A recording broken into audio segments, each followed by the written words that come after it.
hearts full of joy and gratitude to celebrate the birthday of our wonderful children, Nathan and Tristan.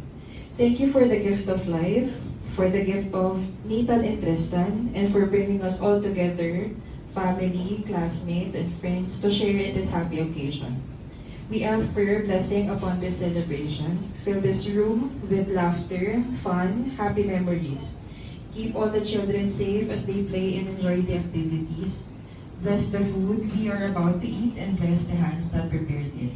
May this party be a reminder of your endless love and kindness. Help us all cherish the simple joys of childhood and the bond of family and friendship. We pray that you continue to watch over Nathan and Tristan, granting them health, happiness, wisdom, and the year ahead. In loving name we pray. Amen. Amen.